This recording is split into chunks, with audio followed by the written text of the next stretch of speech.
what it does in very basic terms is it freezes the assets and bans the visas of people who commit gross human rights abuses. The United States has passed a Magnitsky Act. Canada has passed a Magnitsky Act. The United Kingdom has passed a Magnitsky Act, but Europe has not. And so, if you have somebody like Putin or his regime doing terrible things, and the United States, Canada, and the UK sanction those individuals, and Europe doesn't, then Europe becomes effectively a haven for these bad actors. And so, Europe needs to work with other civilized countries to contain this malign influence from Russia and other places. How effective has the US, Canada, UK's act been? I know you've said it needs to happen in tandem with Europe, but just individually, how much of an influence has that already exerted?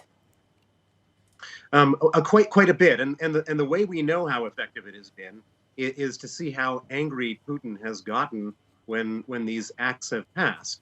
When the United States passed their Magnitsky Act, Putin banned the adoption of Russian orphans by American families in retaliation, which was a horrible thing to do. And then he declared repealing the Magnitsky Act his single largest foreign policy priority. And the reason he's so upset about it is that Putin is a kleptocrat. He commits crimes in Russia. He arrests people, tortures people, kills people in order to get money. And then he keeps that money in the West. And this puts that money in the West at risk. Let's talk then about where you see the Russian influence in Europe. Where is it, and how would such an act be able to target it?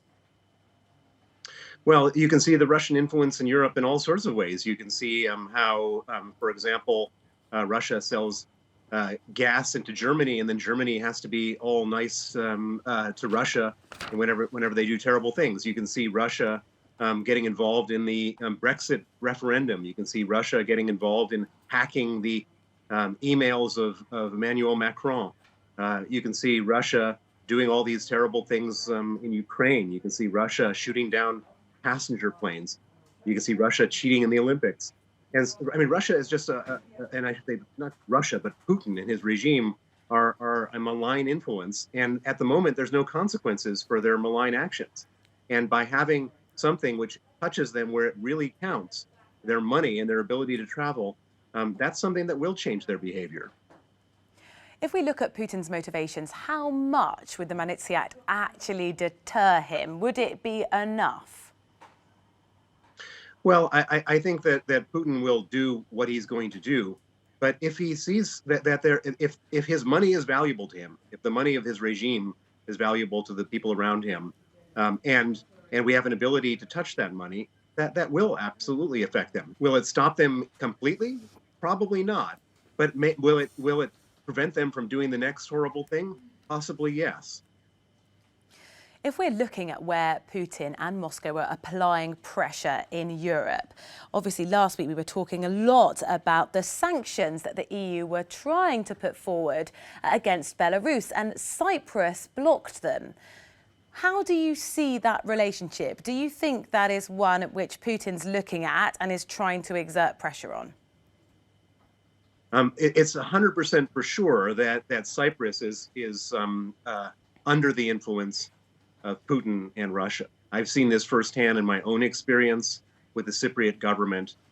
There's an incredible amount of Russian cash washing around this little island of 1 million people. And all of a sudden, you have a situation where the entire European Union is ready to sanction Lukashenko and Belarus, which is something that Putin doesn't want to do. And it requires unanimity in the EU to do the sanctions. And this little country, 1 million people, block it. And they blamed, the Cypriots blamed it on their unhappiness about the EU not being more robust with Turkey. But that's just, in my mind, in my opinion, a smokescreen. I believe that Putin is calling in his chips, and I believe that Cyprus is doing this on behalf of Russia, not because they're so concerned about Turkey. What's the quid pro quo there? What's Putin's motivations? Well, in Putin's case, what he doesn't want to have happen is a situation where Belarus falls, and it sets an example, kind of like the Arab Spring, and you end up with, after the Russians see Belarus falling, they say, well, if they can get rid of their 26-year dictator, then we should be able to get rid of our 20-year dictator. and then the Russian people rise up on the streets in Moscow and other parts of Russia. Putin doesn't want that to happen. He needs to keep Belarus under control. He can't send his troops into Belarus. And so his options are these subtle activities, these plausibly deniable activities around the edges. And one of them, I believe, is this intervention via Cyprus to block sanctions against Lukashenko's regime. We're going to go shortly to Brussels to try and get the perspective from the EU. But from your standpoint, how much appetite do you think there is in the European Union to push real, tangible sanctions against Russia? I think that there's quite a bit of appetite, but the way that decisions are made in the EU is not by a majority of the countries, but by an absolute 100% unanimity of the countries. And because of this unanimity requirement, what it does is it lowers down the appetite to the lowest common denominator. In this case, Cyprus is the lowest common denominator, and they had to lower the EU had to lower the entire policy of the whole bloc to this one country. And we've seen this time and time again, where the EU's foreign policy is hijacked by interests, and it's very easy to corrupt the interest of little countries like Cyprus or Malta or Hungary.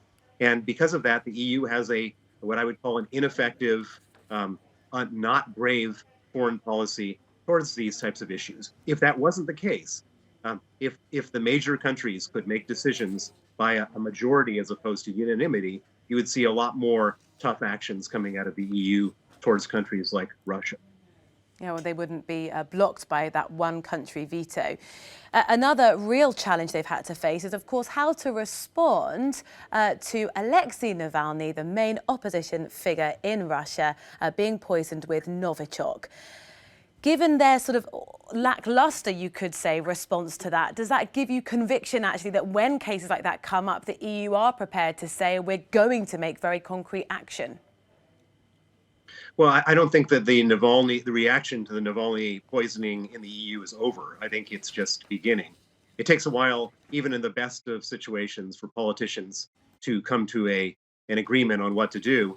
The Navalny case has been clearly stated by Germany, by Sweden, by France, that he was poisoned with Novichok, that the Novichok comes from Russia, and that he was poisoned by the Putin regime. I think that's a fact. That's a decision that's been made by the important countries of the EU.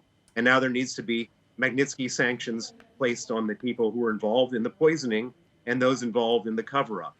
And I believe that will happen.